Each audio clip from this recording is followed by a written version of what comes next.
नमस्कार, दी viral news में आप सभी दोस्तों का एक बार फिर से बहुत बहुत स्वागत है। जी हां, इस वक्त की बड़ी खबर निकल के आ रही है। मोदी समर्थक ने पीएम केयर्स फंड में दिया 2.5 लाख, फिर भी नहीं मिला बेड, मां की हो गई मौत।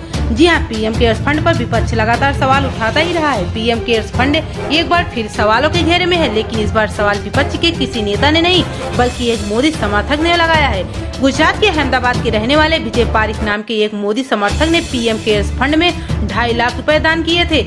इसके बावजूद वह अपनी बीमार मां को अस्पताल में भर्ती नहीं करा पाए और उसकी मां मर गई। विजय पारिक ने ट्वीट कर पीएम केयर्स फंड में 2.5 लाख रुपए दान देने का स्क्रीनशॉट भी लगाया है। विजय ने लिखा है कि मैंने पीएम केयर्स फंड में 2,51,000 रुपए का डोनेशन दिया था। इसके बावजूद भी मैं अपनी मां को अस्पताल में बेड नहीं दिला सका। कृपया कर मुझे बताएं कि मुझे कोरोना की तीसरी लहर में बर्थ रिजर्व कराने के लिए और कितना दान देना होगा, ताकि मैं अपने परिवार के किसी दूसरे सदस्य को इस महामारी में न खो दूं। विजय पारिक के पिछले ट्वीट से देखें तो वह पूर्ण रूप से मोदी सरकार का गुणगान करते हुए नजर आ रहा है। हर छोटी से छोटी उपलब्धि के लिए विजय पारिक मोदी की जय जयकार करते हुए दिखाई देते हैं। चूँकि विजय पारिक मोदी समर्थक है, तो उन्होंने अपने ट्वीट में प्रधानमंत्री कार्यालय RSS, राजनाथ सिंह, स्मृति ईरानी, यहाँ तक कि राष्ट्रपति भवन को भी टैग किया है और अपनी पीड़ा से अवगत भी करा दिया। विजय पारिक 2000 से ही ट्विटर पर सक्रिय हैं। वह पीएम मोदी के ट्वीट्स को नियंत्रित तौर पर रीट्वीट करते हैं। वह पीएम मोदी की सभी नीतियों का खुलकर समर्थन भी करते हैं।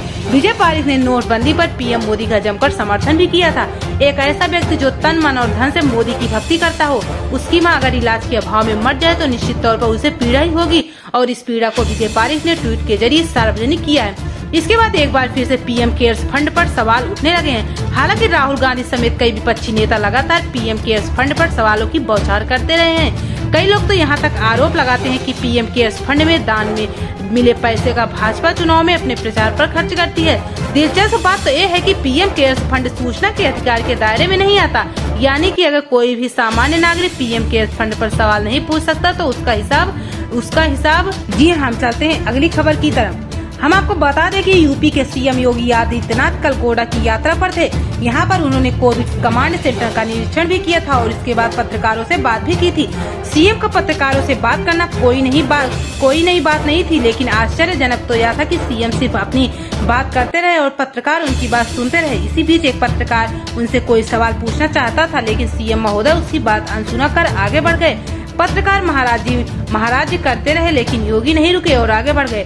सामान्य परंपरा यह है कि जब कोई राजनेता पत्रकारों से बातचीत करता है तो सबसे पहले अपनी बात रखता है, उसके बाद पत्रकार अपने सवाल पूछते हैं और राजनेता उसके सवालों का जवाब देते हैं। लेकिन सीएम योगी आदित्यनाथ सिर्फ अपनी बात ही कह रहे थे और आगे बढ़ गए। इससे पहले कि पत्रकार उनसे सवाल पूछते, योगी आगे बढ़ते चले गए।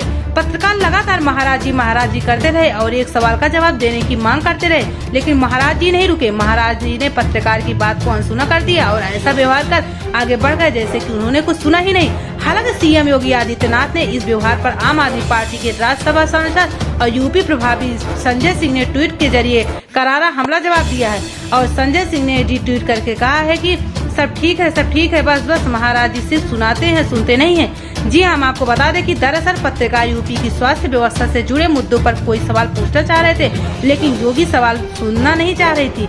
उन्हें लग रहा था कि कई पत्रकार के सवालों में वो फंस जाएंगे। मालूम है कि सीएम योगी आदित्यनाथ ने कहा था कि यूपी की मेडिकल व्यवस्था में कोई दिक्कत नहीं है। यहाँ पर ना तो ऑक्सीजन की किल्लत है और न ही अस्पतालों में बेड की कमी है। यहाँ अब सब ऑल इज वेल है, जबकि हकीकत में कोरोना की दूसरी लहर में यूपी की मेडिकल व्यवस्था की पोल खुल गई है। बड़ी संख्या में लोग इलाज और ऑक्सीजन के अभाव में मर गए हैं और अभी भी लोग जिंदगी और मौत से जूझ भी रहे हैं। जाहिर है कि सीएम योगी आदित्यनाथ के पास इन सवालों का कोई भी जवाब नहीं था और इस वजह से वो शायद पत्रकारों के सवाल के बचने के लिए अनसुना कर रहे थे और आगे बढ़ रहे थे। फिलहाल इस वीडियो में इतना ही। अगर आपको ये वीडियो पसंद आए तो लाइक करें, शेयर करें और कमेंट के माध्यम से अपनी